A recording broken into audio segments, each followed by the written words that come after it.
السلام علیکم ورحمۃ اللہ وبرکاتہ۔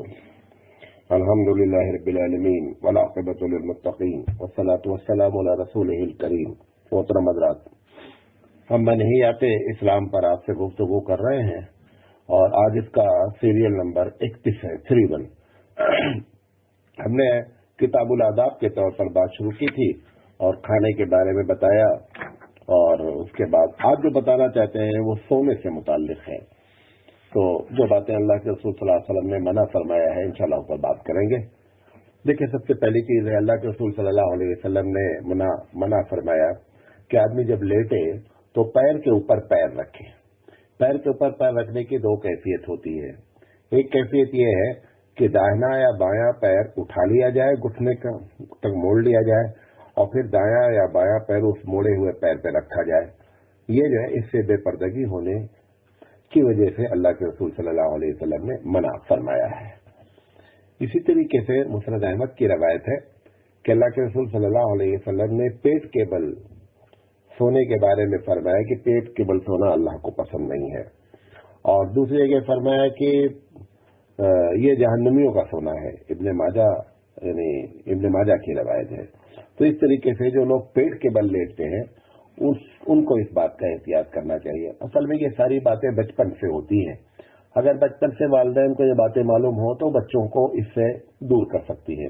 لیکن بچپن میں اگر توجہ نہیں دی گئی تو بڑے ہونے کے بعد ایک بہت بڑا یہ مسئلہ ہوتا ہے۔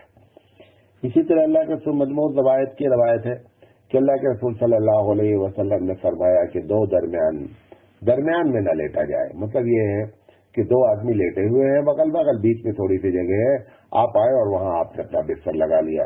ایسا شادی بیاہ میں، پکنک میں، ایسے موقع پر یہ بہت زیادہ ہوتا ہے۔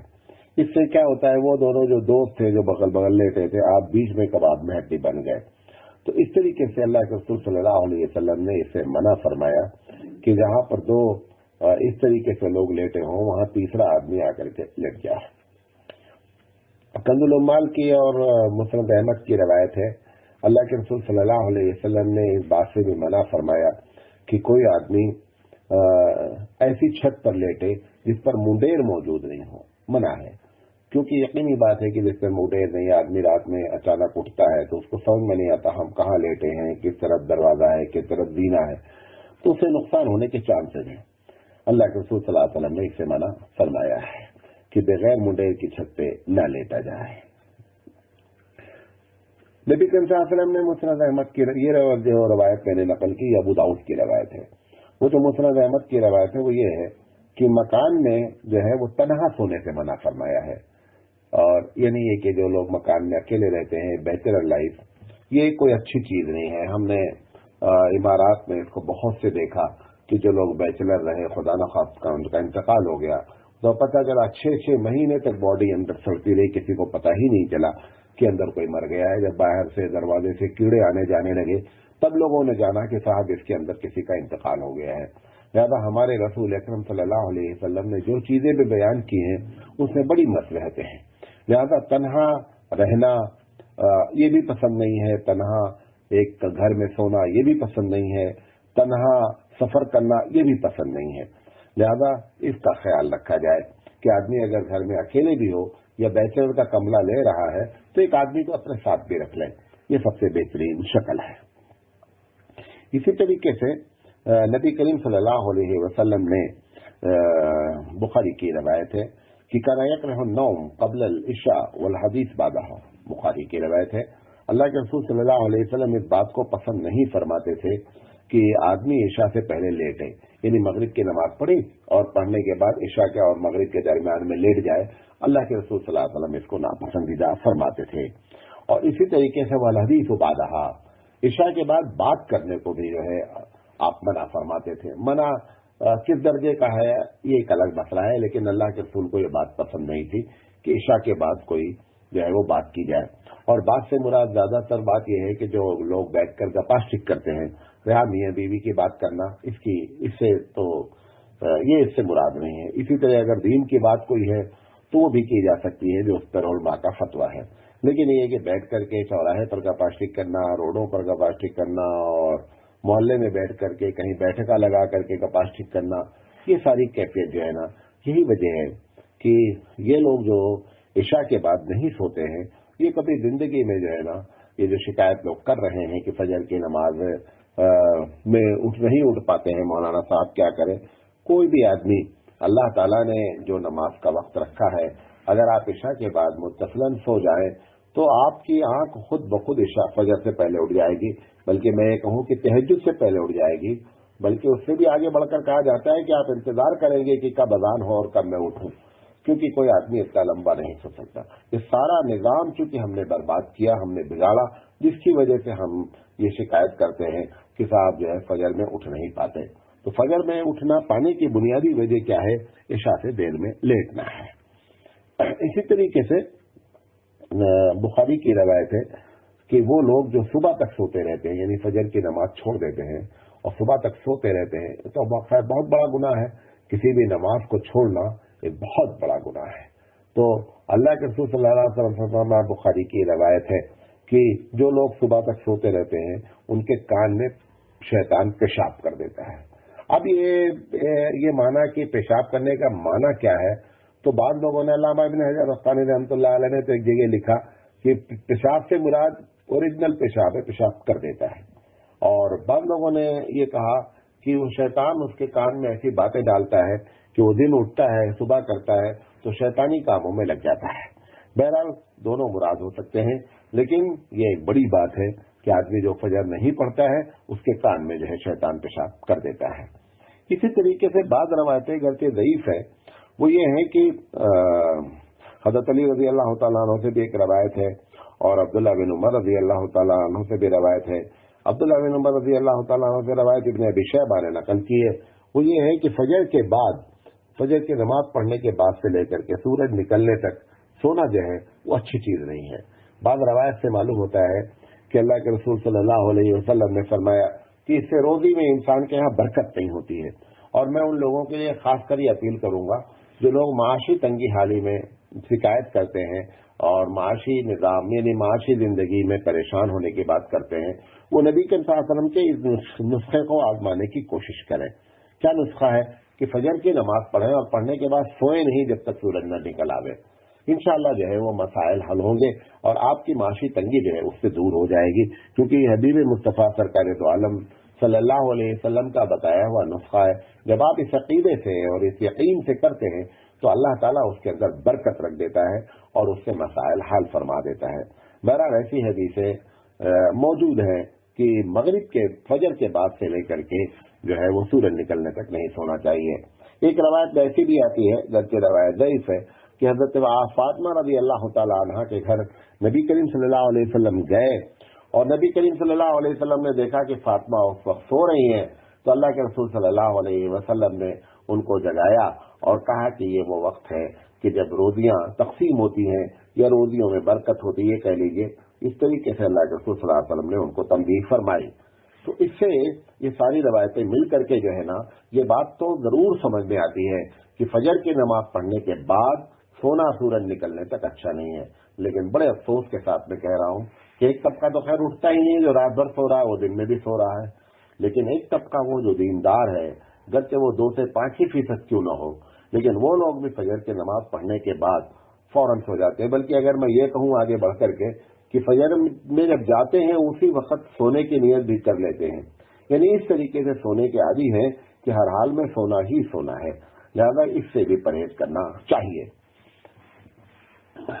نبی کریم صلی اللہ علیہ وسلم بخاری کی روایت ہے کہ لا تترکوا النار فی بیوتکم حتی تناموا۔ نبی کریم صلی اللہ علیہ وسلم نے فرمایا کہ رات میں سوتے وقت جو ہے نا وہ آگ کو بجھا دینا چاہیے۔ بسا اوقات اب آج کل تو خیر لکڑی سے آگ نہیں ہے، لیکن جہاں پر لکڑی سے آگ ہے اس کو بجھا دینا چاہیے۔ یہ جو چولہے جل رہے ہیں، گیس سے چولہے جل رہے ہیں، اس میں بھی کیا ہے کہ بعض عورتیں رات میں کھانا چھوڑ دیتی ہیں، ٹھیک ہے دم ہوتا رہے گا، یا کوئی ایسی چیز ہے جو سلوں آنچ پہ پکتی رہے گی، ایسا نہیں کرنا چاہیے، بلکہ رات میں جو ہے وہ آگ کو بجھا کر سونا چاہیے۔ اللہ کے رسول صلی اللہ علیہ وسلم نے اس سے ناپسند فرمایا ہے۔ بخاری کی روایت ہے، ایک بخاری کی روایت میں یہ بھی ہے کہ فلا یترکن اہلہ فی اللیل، ایسا روایت ہے بخاری کی، الفاظ کچھ ادھر ادھر ہیں کہ نبی کریم صلی اللہ علیہ وسلم نے اس سے منع فرمایا ہے کہ آدمی جو ہے نا وہ رات میں اپنے گھر آوے، یعنی مسافر ہے، گھر سے گیا ہوا ہے اور رات میں بیوی گھر میں ہے اور یہ رات میں آوے، واپس گھر آوے، یہ اللہ کے رسول کو پسند نہیں ہے۔ اس کی وجہ کیا ہے؟ بنیادی طور پر کہ معلوم نہیں آپ سفر کے باہر گئے ہیں، بیوی کی حالت میں ہے، گندی ہے، صاف ہے، اب آپ اچانک آ گئے، بیوی سے چھوٹے ہوئے ہیں 10-12 دن، 15 دن، 1 مہینہ، 2 مہینہ، اب ایسی شکل میں اگر رات میں آپ آ گئے اور بیوی کو وقت ہی نہیں ملا اپنے آپ کو سنوارنے کا اور اپنے آپ کو صاف رکھنے کا، تو ہو سکتا ہے دونوں کے درمیان میں ناچاقی ہو جائے۔ اس بنیاد پر اللہ کے رسول صلی اللہ علیہ وسلم نے منع فرمایا۔ لیکن اگر کوئی آدمی رات میں آتا ہے اور بیوی کو پہلے سے اطلاع کر دیتا ہے کہ دیکھو بیگم میری ٹرین اتنے بجے ہے، میری بس اتنی بجے ہے، تو یقینی بات ہے وہ آئے گا تو کہاں جائے گا؟ وہ یہ تو نہیں کر سکتا ہے کہ صاحب رات میں آ کر کے کہیں دوسری جگہ ٹھہرے، تو رات میں تو گھر ہی اس کو آنا ہے، لیکن اس کو چاہیے، اب اگر ایسا زمانہ ہے کہ جو کمیونیکیشن کا پورا انتظام ہے، ان کو اطلاع دی جا سکتی ہے، لہٰذا اس کو چاہیے کہ وہ کیا کہتے ہیں اب بیوی کو بتا دے۔ اگر وہ بتا دیتا ہے تو پھر رات میں آنے میں کوئی قباحت نہیں ہے، لیکن بغیر بتائے ہوئے اچانک آنا یہ پسندیدہ عمل نہیں ہے۔ اللہ کے رسول صلی اللہ علیہ وسلم نے اس سے منع فرمایا ہے۔ نبی کریم صلی اللہ علیہ وسلم نے گھر کے منع نہیں فرمایا، لیکن آپ کی عادت مبارکہ یہ تھی کہ سوتے وقت آپ صلی اللہ علیہ وسلم جو کپڑا پہنتے تھے وہ کپڑا پہن کر کے آپ صبح نماز پڑھنے نہیں جاتے تھے، بلکہ آپ کی عادت مبارکہ یہ تھی کہ آپ جو ہے وہ سوتے وقت آپ جو کپڑا پہنتے تھے وہ اتارتے تھے اور فجر میں تو وہ رات کے لیے ایک الگ سے کپڑا ہوتا تھا جو آپ رات میں پہنتے تھے، اور یہ ادب بھی ہے اور ایک اچھی چیز بھی ہے کہ رات کا جو کپڑا پہنا جائے وہ صبح پہن کر نماز میں نہ جایا جائے، یہ بہترین چیز ہے۔ نبی کریم صلی اللہ علیہ وسلم بخاری کی روایت ہے کہ وہ خمیرانہ آقا، یعنی یہ کہ آپ صلی اللہ علیہ وسلم نے فرمایا کہ لوگوں رات میں برتن کو ڈھانپ دیا، یعنی برتن کو کھلا رکھنے سے منع فرمایا۔ اب برتن میں جیسے گلاس ہے، پتیلی ہے،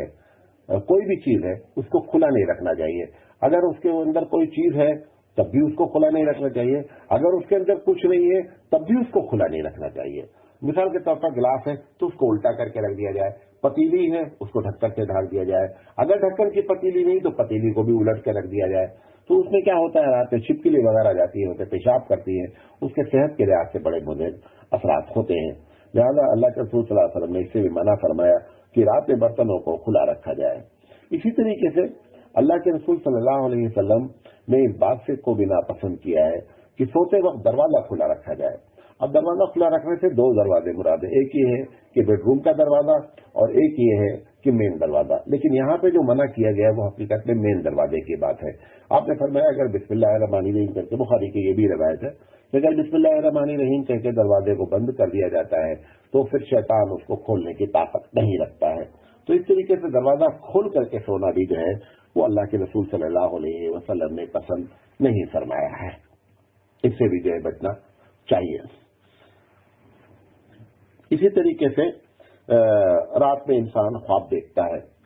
تو خواب کے سلسلے میں بھی 2 باتیں جو اہم ہے وہ آپ کے سامنے وہ بیان کرنا چاہتا ہوں۔ وہ یہ ہے کہ ہاں ایک چیز اور رہ گئی ہے، یہ فقہ نے اس بات کو بھی لکھا ہے کہ رات میں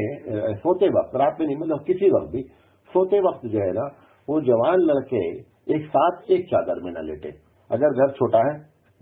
مثال کے طور پہ گھر چھوٹا ہے تو پھر ایسی شکل میں اگر ایک ہی جگہ پر 2 بھائی لیٹ رہے ہیں یا باپ بیٹے ایک چارپائی پہ لیٹ رہے ہیں یا چچا بھتیجے لیٹ رہے ہیں، جیسے بھی لیٹ رہے ہیں، 2 مرد لیٹ رہے ہیں، دونوں بالغ ہیں، تو اگر تنگی ہے تب تو ٹھیک ہے، ورنہ حقیقت میں دونوں کو الگ الگ چارپائی پر لیٹنا چاہیے۔ اور اگر ایک ساتھ لیٹ رہے ہیں تو پھر اس بات کا خاص خیال رکھنا چاہیے کہ چادر دونوں کی ہر حال میں الگ ہونی چاہیے، چادر سے کوئی کمپرمائز نہیں کہ ایک ہی چادر میں دونوں اوڑھ کے لیٹے ہیں، یہ گرمیوں میں یو پی وغیرہ میں بہت زیادہ ہوتا ہے، اس سے پرہیز کرنا چاہیے۔ اچھا یہ لڑکیوں کے لیے نہیں ہے، بلکہ یہ لڑکوں کے لیے ہی نہیں بلکہ لڑکیوں کے لیے بھی ہے کہ 2 بہنیں ایک ساتھ جو ہے ایک چادر میں نہ لیٹیں۔ یہ بھی جو ہے فقہ نے منع کیا ہے کہ یہ ایک دم جو ہے دونوں بہنیں کوئی ایک چادر میں نہیں لیٹا چاہیے۔ اگر گھر چھوٹا ہے، ایک چارپائی پہ لیٹ رہی ہیں، ایک جگہ لیٹ رہی ہیں، ٹھیک ہے لیٹ سکتی ہیں، لیکن دونوں کی چادریں کیا ہونی چاہیے؟ الگ الگ ہونا چاہیے۔ اسی طرح ترمذی شریف کی روایت ہے کہ اللہ کے رسول صلی اللہ علیہ وسلم نے اس بات کو بھی ناپسند فرمایا کہ اگر کوئی آدمی سونے کے لیے یا ٹیکا لگانے کے لیے کسی چیز کے لیے بھی آپ کو تکیہ دے، تکیہ جیسے ٹیکا آپ لگاتے ہیں، تو آپ صلی اللہ علیہ وسلم نے اس سے منع فرمایا کہ تکیے کا انکار کیا جائے، جیسے دودھ کے انکار سے منع فرمایا، خوشبو کے انکار سے منع فرمایا، اسی طرح تکیہ کا کہ تکیہ بھی اگر کوئی دے تو تکیہ کا انکار نہیں کرنا چاہیے۔ ہاں، آپ کو نہیں لگانا ہے، آپ لے کر کے رکھ دیں، لیکن نہیں مجھے تکیہ نہیں چاہیے ایسا نہیں بولنا ہے، بلکہ آپ لے کر کے تکیہ رکھ دیں۔ اور جیسے خوشبو ہے، خوشبو کے لیے بھی منع کیا گیا ہے۔ اب بعض لوگ جمعہ میں کیا کرتے ہیں کہ خوشبو لے کر کے سب کو لگانا چاہتے ہیں۔ ارے بھائی، معلوم نہیں وہ خوشبو جس کو تم پسند کرتے ہو دوسرے پسند کرنا نہیں کر رہے، اب اگر تم نے اس کی طرف بڑھا دیا تو بیچارے کو انکار کرنا مسئلہ ہو گیا، تو یہ غلط ہے، نہیں ایسا کرنا چاہیے۔ بہرحال وہ ہمارا موضوع نہیں ہے۔ تو تکیہ کے سلسلے میں جو ہے اس بات کا خیال رکھنا چاہیے کہ اگر تکیہ کسی نے آفر کی ہے، تکیہ آپ کو کسی نے دی ہے، تو اس کو چاہیے کہ وہ کیا کرے، اس کو واپس نہ کرے بلکہ اس کو استعمال کرے۔ اسی طریقے سے اللہ کے رسول صلی اللہ علیہ وسلم نے خواب کے بارے میں فرمایا۔ دیکھیں، خواب جو ہے نا، یہ تو ایک ایسی چیز ہے کہ سائنس ابھی اس کے بارے میں صرف ایک ہی بات کہہ پائی ہے، وہ یہ ہے کہ صاحب یہ خیالات ہوتے ہیں، لیکن حقیقت میں اسلام اس کو بہت بڑی چیز مانتا ہے۔ اللہ کے رسول صلی اللہ علیہ وسلم نے تو یہاں تک فرما دیا کہ خواب نبوت کا 40واں حصہ میں سے ایک حصہ ہے، تو یہ بہت بڑی بات ہے۔ اور خواب ہمارے ہاں جو ہے نا، وہ خواب شیطانی بھی ہوتے ہیں، خواب رحمانی بھی ہوتے ہیں، خواب خیالی بھی ہوتے ہیں۔ اب یہ پتہ پانا کہ صاحب کون رحمانی ہے اور کون خیالی ہے اور کون شیطانی ہے، یہ حقیقت میں وہی بتا سکتا ہے جو کہ خوابوں کے بارے میں ٹھیک ٹھاک معلومات رکھتا ہو، ورنہ یہ ایک بہت بڑا فن ہے اور سب کے بس کی بات نہیں ہے۔ اس کو جاننے کے لیے بہت سارے فنون، بہت سارے سبجیکٹ کے بارے میں انسان کا ماہر ہونا ضروری ہے۔ بہرحال خوابوں کے بارے میں اللہ کے رسول صلی اللہ علیہ وسلم نے فرمایا کہ جب کوئی آدمی خواب دیکھے تو اس کو چاہیے کہ خاص کر جب کوئی ایسا خواب دیکھے جو خواب اس کو ناپسندیدہ ہے، تو اللہ کے رسول صلی اللہ علیہ وسلم نے فرمایا کہ پھر عام آدمیوں سے اس کو نہ بتایا جائے، کسی خاص آدمی سے بتایا جائے۔ خاص آدمی سے مراد یہ ہے کہ جو آدمی آپ سے حسد نہ رکھتا ہو، جو آدمی آپ سے دشمنی نہ رکھتا ہو، اس کو بتایا جائے کہ ایسا ایسا خواب ہے۔ تو یہ ایک چیز بنا کی گئی ہے کہ خواب عام آدمیوں کو نہیں بتانا چاہیے۔ خواب کے سلسلے میں اور بھی ایک دو باتیں ہیں، وہ آپ کو بتانا چاہ رہا ہوں کہ خواب جو ہے نا، وہ عام حالت میں بھی جب کوئی کسی سے کہے تو سننے والے کو فوراً یہ بات کہنی چاہیے، ہاں بہت اچھا خواب ہے، بہت اچھا خواب ہے۔ اس طریقے سے وہ جیسے ہی خواب سنے کہ فلاں آدمی خواب بیان کرنے جا رہا ہے تو وہ یہ کہہ کر کے اس کو فوراً تسلی دے کہ خواب اچھا ہے۔ اچھا، اور اللہ کے رسول صلی اللہ علیہ وسلم نے اس سے بھی منع فرمایا ہے کہ خواب جو ہے وہ عام آدمی کو بتایا جائے، خاص کر جس سے دشمنی ہو۔ ابھی میں نے بتایا جیسے کہ جس سے دشمنی ہو، جو آپ سے حسد کرتا ہے، اس سے خواب، کیونکہ خواب کی جو تعبیر ہے یہ ایک بہت بڑا فن ہے، یہ ہر آدمی کے بس کی بات نہیں ہے۔ نبی کریم صلی اللہ علیہ وسلم کے بعد اگر کوئی سب سے زیادہ خواب جانتا تھا، خواب کی میننگ جانتا تھا، تو ابو بکر صدیق رضی اللہ تعالی عنہ تھے۔ اور ابو بکر صدیق رضی اللہ تعالی عنہ کے بعد اگر کوئی آدمی خواب جانتا تھا تو وہ کون تھے؟ وہ حضرت یعنی علامہ ابن سیرین، یعنی صحابی میں ابو بکر اور